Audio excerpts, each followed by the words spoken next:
在个新闻来关心环保的议题，伫塑胶还未被发明出来年代，台湾农村的生活所使用物件，大部分拢是灰仔做的。即马虽然被塑胶产品来代替，因过水利相关创新共好协会认为讲，这灰仔做的物件是节能减碳又个环保，会使应用伫各种行业来加分。所以讲专工去水利的抓油去了解过去传统的农村进入智慧又个环保的生活用品。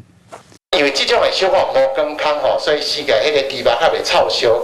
水利抓油第三代传人林国良向协会成员小解过去农村时代的传统生活用品，尤其是用餐部分用柏拉图的用品较济，展现早期先民的智慧。这个茶壶怎么不做盖子，怎么装水呢？它是主要是要从底下装水的，它的水呢比较豆豆的哈。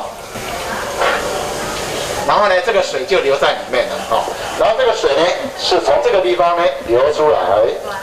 所以你会觉得说水是从底下倒进去的，但是水是从这边流出来的哈。我们就觉得很压抑。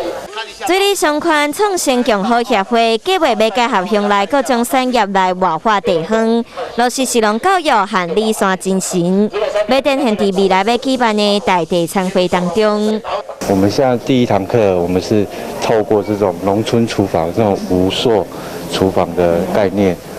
告诉大家说，我们要去保存我们一些农村的文化，让大家来看一下我们现在这种古时候农村时代还没有塑胶的时候的那种厨房是长什么样子这样子。真侪用柏拉图做的作品已经消失伫现代生活。 都要保存台湾农村时代的记忆和精神，嘛是上环保的产具。主办单位希望善用这的生活柏拉图用品，发展水利在地柏拉图产业，嘛会当来做环保。